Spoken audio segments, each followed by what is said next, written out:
Everyone welcome back to my YouTube channel. कल हमने किया था जो हमारे पिछले क्लासेस में हमने किया था हड़प्पा सभ्यता का जो 12th क्लास में फर्स्ट लेसन है ईंट मनके तथा अस्थियाँ।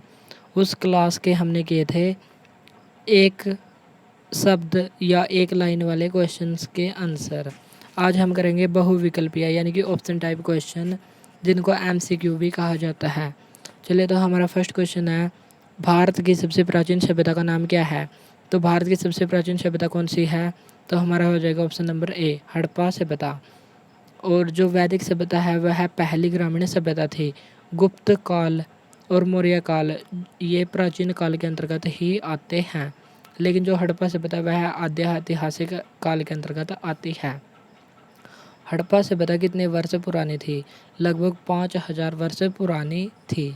हड़प्पा सभ्यता का अन्य नाम क्या है? हड़प्पा सभ्यता को किस किस नाम से जाना जाता है? हड़प्पा सभ्यता को प्रथम नगरीय सभ्यता, सिंधु घाटी सभ्यता आदि नामों से जाना जाता है। तो यहाँ पर आंसर हो जाएगा सिंधु घाटी की सभ्यता। हड़प्पा सभ्यता की सर्वप्रथम जानकारी कब प्राप्त हुई? तो सर्वप्रथम जानकारी प्राप्त हुई थी 1921 में। 1921 में क्यों? क्योंकि 1921 में राय बहादुर दयाराम साहनी के द्वारा हड़प्पा नामक स्थल खोजा गया था। नेक्स्ट क्वेश्चन है हमारा, हड़प्पा सभ्यता की खोज करने वाले प्रथम व्यक्ति कौन थे? तो हमारा आंसर क्या हो जाएगा? दयाराम साहनी, जिन्होंने हड़प्पा नामक स्थल की खोज की थी। हड़प्पा की खोज किसने की? हड़प्पा की खोज की दयाराम साहनी ने। हड़प्पा सभ्यता की खोज 1921 में दयाराम साहनी ने की। हड़प्पा सभ्यता के प्रथम किस केंद्र की खोज की गई? प्रथम केंद्र था हड़प्पा, इसी के नाम पर हड़प्पा सभ्यता नाम रखा गया। और किसने की? दयाराम साहनी ने। कब की? 1921 में। ये काफ़ी इंपॉर्टेंट क्वेश्चन है जो बार बार यहाँ भी रिपीट हो रहा है। हड़प्पा किस नदी के किनारे पर स्थित है? हड़प्पा है रावी नदी के किनारे पर। और यदि पूछे मोहनजोदड़ो, मोहनजोदड़ो है सिंधु नदी के तट पर। तो इसका आंसर हो जाएगा रावी नदी। वर्तमान में हड़प्पा किस देश में स्थित है?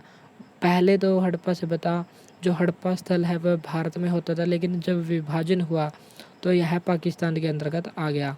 तो अब पाकिस्तान के सिंध प्रांत में स्थित है, रावी नदी के तट पर। 1921 में खोज हुई। मोहनजोदड़ो की खुदाई हुई कब हुई? 1922 में, एक साल बाद। और एक साल पहले किसकी हुई थी? हड़प्पा की दयाराम साहनी के द्वारा, जो अब पाकिस्तान में है। नेक्स्ट क्वेश्चन है हमारा 11th क्वेश्चन, मोहनजोदड़ो की खोज किसने की? मोहनजोदड़ो की खोज की R.D. बैनर्जी या राखाल दास बैनर्जी के द्वारा। मोहनजोदड़ो का अर्थ क्या है? मृतकों का टीला। कल हमने जो शॉर्ट क्वेश्चन किए थे उनमें भी ये क्वेश्चन आए थे।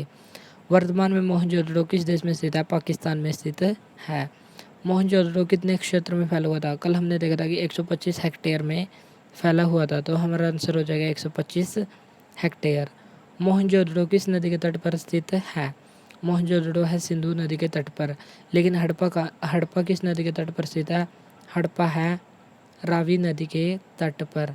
और यदि पूछे कि लोथल किस नदी के किनारे पर स्थित है? तो इसका आंसर हो जाएगा भोगवा नदी। ये भी हमको ध्यान रखना है। नेक्स्ट क्वेश्चन है हमारा 16th क्वेश्चन, कालीबंगन कहाँ स्थित है? कालीबंगन स्थित है राजस्थान, राजस्थान के हनुमानगढ़ जिले में स्थित है। कालीबंगन क्यों प्रसिद्ध था? काले रंग की चूड़ियाँ थी, चूड़ियों के कारण यह प्रसिद्ध था।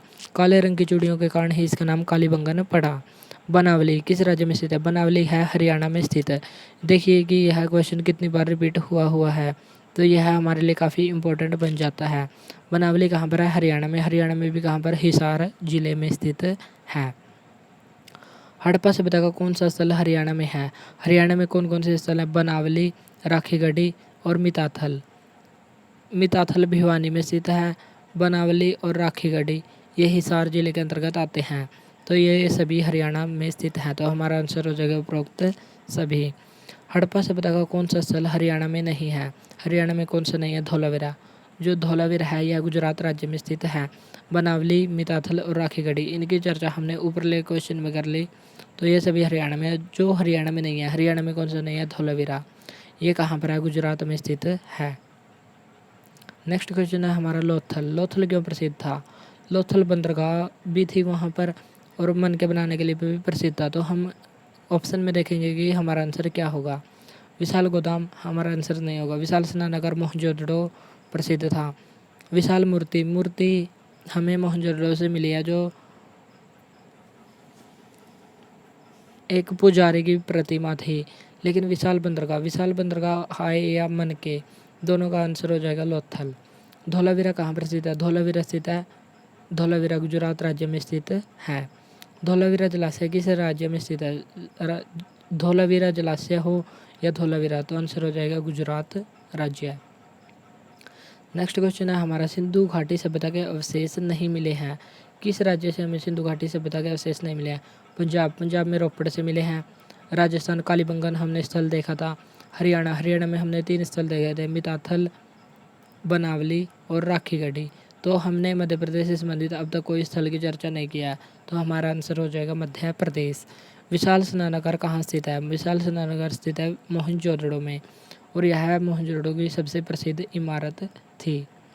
सबसे बड़ी इमारत तो विशाल अन्नागार था, लेकिन सबसे प्रसिद्ध इमारत विशाल स्नानागार थी। निम्न में से कौन सा भवन हड़प्पा संस्कृति से संबंधित नहीं है? स्नानागार संबंधित है, अन्नागार भी है, विशाल गोदाम भी है और पिरामिड मिस्र की सभ्यता से संबंधित है, तो हमारा आंसर हो जाएगा पिरामिड। हड़प्पा सभ्यता का निम्न में से कौन सा केंद्र शिल्प यानी कि कला उत्पादन के लिए प्रसिद्ध था? तो इसमें कौन सा आंसर हो जाएगा? मोहनजोदड़ो में भी हमें कहीं कहीं पर शिल्प उत्पादन के साक्ष्य मिले हैं। धोलावीरा में मनके बनाने के, और जो नागेश्वर और बालाकोट वहाँ पर शंख उत्पादन के साक्ष्य मिले हैं, तो इसका आंसर हो जाएगा उपरोक्त सभी। हड़प्पा सभ्यता से मिले मनकों में छेद वाले उपकरण हमें कहाँ से मिले हैं? तो छेद मनके बनाने का कारखाना कहाँ पर था? लोथल, धोलावीरा और चौहंदड़ो, इन तीनों जगहों पर था, तो हमारा आंसर हो जाएगा उपरोक्त सभी से।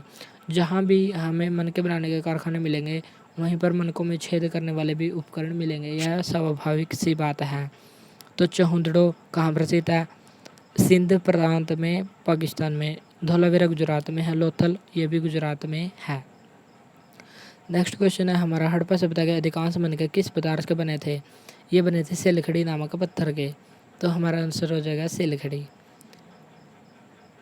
तांबा, हड़प्पा सभ्यता के लोग तांबा कहाँ से प्राप्त करते थे? खेतड़ी, राजस्थान से। सिंधु घाटी के लोग सोना कहाँ से प्राप्त करते थे? सोना करते थे दक्षिण भारत से, और दक्षिण भारत में कहाँ पर? कोलार जो खान है कर्नाटक राज्य में, वहाँ से सोना प्राप्त करते थे। वर्तमान समय में भी वहाँ से सोना निकलता है, ये भी बात हमको ध्यान में रखनी है। हड़प्पा सभ्यता का निम्न में से कौन सा स्थल शंख से बनी वस्तुओं के लिए प्रसिद्ध था? नागेश्वर और बालाकोट, ये 2 थे। यहाँ ऑप्शन में है बालाकोट, तो हमारा आंसर हो जाएगा बालाकोट, जो अफगानिस्तान का स्थल है। हड़प्पा सभ्यता के निम्न में से किस स्थल से हमें नहरों द्वारा सिंचाई के साक्ष्य मिले हैं? सोरुतगई जो अफगानिस्तान में स्थित है, वहाँ से हमें नहरों के साक्ष्य मिले हैं। नेक्स्ट क्वेश्चन है हमारा, हड़प्पा सभ्यता के किस स्थल से पुरातत्वविदों को मिट्टी से बने हल के प्रारूप हमें कहाँ से मिले हैं? ये मिले हैं हमें चोलिस्तान से।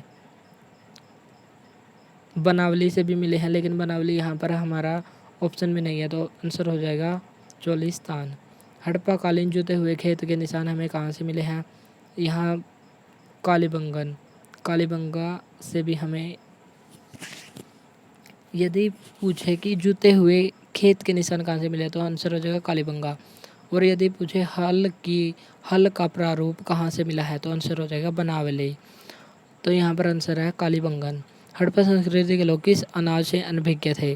वे दालों से अनभिज्ञ थे। वे गेहूँ उगाते थे, जौ और चावल, और कपास को भी उगाते थे। कपास को सिंडन कहकर पुकारते थे। नेक्स्ट क्वेश्चन है हमारा, हड़प्पा सभ्यता के लोग किस उपज के लिए विश्व भर में प्रसिद्ध थे? कपास के लिए, और कपास को क्या कहते थे? सिंडन कहते थे। और यहाँ पर हरियाणा से संबंधित कुछ महत्वपूर्ण स्थल भी लिखे हुए हैं। मिताथल भिवानी में स्थित है, राखीगढ़ी हिसार में, और बनावली भी हिसार में स्थित है। हिसार हरियाणा का एक जिला है। सिंधु घाटी सभ्यता के लोग किस पशु के बारे में अनभिज्ञ थे? क्वेश्चन ये आ जाए कि हड़प्पा संस्कृति के लोग किस जानवर से अनभिज्ञ थे? पशु या जानवर? किससे अनभिज्ञ यानी कि अपरिचित थे, तो आंसर हो जाएगा घोड़े से अपरिचित थे। कहीं कहीं पर गाय को भी सही उत्तर मान लिया जाता, लेकिन हमारा NCERT के अनुसार घोड़ा ही सही उत्तर होगा। हड़प्पा सभ्यता के लोगों का मुख्य व्यवसाय क्या है? मुख्य व्यवसाय था व्यापार। मुख्य व्यवसाय था कृषि, वे खेती करते थे, तो इनका मुख्य व्यवसाय क्या होगा? कृषि यानी कि खेती। नेक्स्ट क्वेश्चन है हमारा, हड़प्पा संस्कृति के लोग किस धातु से परिचित नहीं थे या किस धातु से अपरिचित थे या किस धातु से अनभिज्ञ थे? तो हमारा आंसर हो जाएगा लोहा, क्योंकि लोहा की खोज कब हुई थी? 600 ईसा पूर्व में हुई थी, जब लोहे का इस्तेमाल शुरू हुआ था। हड़प्पा संस्कृति के लोग किस धातु से अनभिज्ञ थे? तो आंसर हो जाएगा लोहा। हड़प्पा संस्कृति के लोग किस धातु से अनभिज्ञ थे? इसका आंसर हो जाएगा लोहा। ये एक ही क्वेश्चन 3 बार रिपीट हुआ है, तो देख सकते हैं कि ये हमारे लिए कितना इम्पोर्टेंट है। नेक्स्ट है, हड़प्पा संस्कृति के लोग किस धातु से अनभिज्ञ थे? लोहा से। हड़प्पा संस्कृति के लोग निम्न में से किस वस्तु का विदेशों में निर्यात करते थे? किस वस्तु का निर्यात करते थे, विदेशों में भेजते थे? यहाँ पर क्या क्या होता था? हाथी दांत यहाँ पर मिलता था, सूती कपड़ा मिलता था, मोती मणके बनाने का कारखाना था, तो ये सभी इन सभी का निर्यात विदेशों में करते थे। हड़प्पा संस्कृति के लोग विदेशों से आयात यानी कि विदेशों से क्या क्या मंगवाते थे? सोना, चांदी और मूल्यवान पत्थर। जो इस सभ्यता में नहीं थे, वे सामान वे दूसरे देशों से, विदेशों से मंगवाते थे, और उनमें था सोना, मूल्यवान पत्थर और चांदी। नेक्स्ट क्वेश्चन है हमारा 44वां क्वेश्चन है, हड़प्पा संस्कृति के लोगों का विदेशी व्यापार किस देश के साथ चलता था? तो हमें जिस जिस देश की मोहरें प्राप्त हुई है, तो उस देश का व्यापार चलता था। तो हमें मोहरें किसकी मिली है? दिलमून, मेसोपोटामिया और मगान, इन सभी की मोहरें हमें प्राप्त हुई हैं, तो इन सभी के साथ इसका व्यापार चलता था। हड़प्पा सभ्यता के लोग सर्वाधिक किस वृक्ष की पूजा करते थे? पीपल और नीम, और लेकिन इसमें भी पीपल की सबसे ज़्यादा पूजा करते थे। हड़प्पा सभ्यता के लोग पूजा करते थे, किसकी करते थे? मातृ देवी की पूजा करते थे, और यदि देवता के रूप में पूछे तो आंसर हो जाएगा शिव। हड़प्पाई लोग पूजा करते थे, किसकी करते थे? मातृ देवी की, वृक्षों की, पशुओं की, पशुओं की भी करते थे, कुबड़ वाला सांड की, वृक्षों में पीपल और नीम की, मातृ देवी की, तो उपरोक्त सभी हमारा आंसर हो जाएगा। हड़प्पा सभ्यता के लोग किस देवता की पूजा नहीं करते थे? शिव की करते थे, मातृ देवी की करते थे, इंद्र वहाँ पर अभी तक ज्ञात नहीं था, तो प्रकृति की करते थे, शिव की करते थे, मातृ देवी की। इंद्र के हमें कोई साक्ष्य नहीं मिले, तो हमारा आंसर हो जाएगा इंद्र। नेक्स्ट क्वेश्चन है हमारा, हड़प्पा सभ्यता के लोगों का मुख्य भोजन क्या था? मुख्य भोजन था गेहूँ, चावल, जौ, उपरोक्त सभी। हड़प्पा सभ्यता के लोगों के मनोरंजन का मुख्य साधन क्या था? मुख्य साधन था शतरंज, यानी कि वे शतरंज खेलते थे। हड़प्पा सभ्यता के लोग शवों को क्या करते थे? जलाते थे, फेंक देते थे, दफनाते थे, उपरोक्त सभी।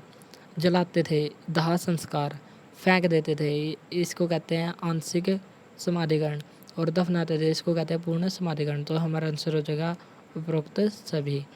हड़प्पा सभ्यता के लोगों के आभूषण किस धातु के बने होते थे? ये बने होते थे हाथी दांत के, मूल्यवान पत्थर और हड्डियों के, उपरोक्त सभी हमारा आंसर हो जाएगा। नेक्स्ट क्वेश्चन है हमारा, हड़प्पा सभ्यता के लोग किस शस्त्र का प्रयोग करते थे? किसका प्रयोग करते थे? तलवार का प्रयोग करते थे, हथौड़ा, कुल्हाड़ी और तीर कमान अभी प्रचलन में नहीं आया था। पुरोहित राजा या पुरोहित जो पुजारी है, उसकी प्रतिमा हमें कहाँ से मिली है? मोहनजोदड़ो से हमें मिली है। कांस्य की नर्तकी की मूर्ति कहाँ से प्राप्त हुई है? या नृत्य करते हुए कांस्य की नर्तकी की मूर्ति कहाँ से मिली है? तो इसका आंसर हो जाएगा मोहनजोदड़ो से। ये भी इम्पोर्टेंट क्वेश्चन है, जो काफ़ी बार रिपीट होता है, जो कम्पिटिटिव एग्जाम्स है उनमें भी है, क्वेश्चन रिपीट होता है। धातु की नर्तकी की मूर्ति किस धातु की बनी थी? वह बनी थी कांस्य की, और कहाँ से मिली है? मोहनजोदड़ो से नृत्य करती हुई मिली है। सिंधु घाटी सभ्यता के लोग तांबा कहाँ से प्राप्त करते थे? खेतड़ी, राजस्थान से प्राप्त करते थे। नेक्स्ट क्वेश्चन है हमारा, सिंधु घाटी सभ्यता से संबंधित सर्वाधिक मोहरें हमें कहाँ से मिली हैं? कहाँ से मिली है? मोहनजोदड़ो से मिली हैं, और लगभग कितनी है? 1200 मोहरें मिली हैं। नेक्स्ट क्वेश्चन है हमारा, हड़प्पा संस्कृति के लोगों की लिपि कैसी थी? लिपि थी चित्रमयी, जिसमें 400 चित्राक्षर लिखे होते थे, और हड़प्पा लिपि लिखी जाती थी दाएं से बाएं, फिर बाएं से दाएं और दाएं से बाएं, दाएं से बाएं, बाएं से दाएं, दाएं से बाएं, बाएं से दाएं, ऐसे लिखी जाती थी, जो सर्पिलाकार लिपि भी कहा जाता है। नेक्स्ट क्वेश्चन है हमारा, हड़प्पा सभ्यता की समकालीन सभ्यता कौन सी थी? मेसोपोटामिया की सभ्यता हड़प्पा सभ्यता की समकालीन सभ्यता थी। सिंधु घाटी की सभ्यता किस सभ्यता का समकालीन था? तो किसकी थी? मेसोपोटामिया की सभ्यता के समकालीन थी। हड़प्पा सभ्यता के पतन का मुख्य कारण क्या था? बाढ़, सूखा, जलवायु परिवर्तन, उपरोक्त सभी। भिन्न भिन्न विद्वानों ने अपने अपने अनुसार हड़प्पा सभ्यता के पतन के कारण बताए हैं, तो ये सभी कारण हड़प्पा सभ्यता के पतन के कारण थे। भारतीय पुरातात्विक सर्वेक्षण के प्रथम डायरेक्टर जनरल कौन थे? तो प्रथम कौन थे? अलेक्जेंडर कनिंघम, जो 1861 में पहला विभाग बना था, पुरातात्विक सर्वेक्षण विभाग बना था, उसके निदेशक कौन बने थे? Alexander Cunningham. निम्न में से किस विद्वान ने 1924 में पूरे विश्व के सामने सिंधु घाटी सभ्यता के एक नवीन सभ्यता की खोज की घोषणा की थी? तो यह की थी सर जॉन मार्शल के द्वारा। The story of Indian archaeology, इसके लेखक कौन हैं? इसके लेखक हैं S.N. Rao. Mohenjodaro and the Indus civilisation, इसकी पुस्तक, इसका लेखक कौन है? इसके लेखक है जॉन मार्शल, जो 1924 में जिन्होंने सभ्यता की घोषणा की थी कि हमारे एक नई सभ्यता है। ऐसी घोषणा किसने की थी? सर जॉन मार्शल के द्वारा की गई थी। अब हम देख लेते हैं कुछ महत्वपूर्ण स्थल जिनका हमको सही मिलान करना है। तो चलिए देखते हैं कि हमने अब तक कौन कौन से पढ़े हैं। जैसे पहला है कालीबंगन जो काले रंग की चूड़ियों के लिए प्रसिद्ध था, जो राजस्थान में है। नेक्स्ट है हमारा बनावली जो हरियाणा के हिसार में स्थित है, तो इसका आंसर हो जाएगा हरियाणा। इसका नंबर हो जाएगा 2 और राजस्थान का हो जाएगा 1 नंबर। विशाल स्नानागार हमें मोहनजोदड़ो से मिला है, तो इसका आंसर हो जाएगा मोहनजोदड़ो। जैसे हम इसको ऐसे मिला देते हैं, बनावली को हिसार से और कालीबंगन को राजस्थान से मिला देते हैं। इसके लिए हम दूसरा कलर यूज कर लेते हैं, धौलावीरा कहाँ पर स्थित था? गुजरात में धौलावीरा। अफ़गानिस्तान का हमें कौन सा स्थल मिला है? सोरतगई, जहाँ से हमें नहरों के सिंचाई के साक्ष्य मिले हैं। खेतड़ी कहाँ पर स्थित है? खेतड़ी से हमें तांबा प्राप्त होता था। The story of Indian archaeology, इसमें एक ही ऑप्शन बच गया S.N. राव, तो ये हमारा आंसर हो जाएगा। चलिए तो हम देखते हैं कि हमारा ये सही है या नहीं। देखिए कि पहले कालीबंगा कहाँ पर स्थित है? राजस्थान में। बनावली कहाँ पर है? हरियाणा में। विशाल स्नानागार मोहनजोदड़ो में। धौलावीरा गुजरात में। और अफ़गानिस्तान का स्थल है सोरतगई, जहाँ से नहरों के सिंचाई के साक्ष्य मिले हैं। खेतड़ी राजस्थान में, जहाँ से तांबा प्राप्त किया जाता था। The story of Indian archaeology, इसके लेखक हैं S.N. राव। ये थे हमारे जो हमारा फर्स्ट क्वेश्चन है, ईंट बनके तथा अस्थियाँ, इसके इम्पोर्टेंट जो MCQ थे वे। मिलते हैं हम नेक्स्ट क्लास में। अगर क्लास अच्छी लगी हो तो इसको लाइक करें और शेयर करें। आज के लिए इतना ही, मिलते हैं नेक्स्ट वीडियो में। Thanks for watching this video.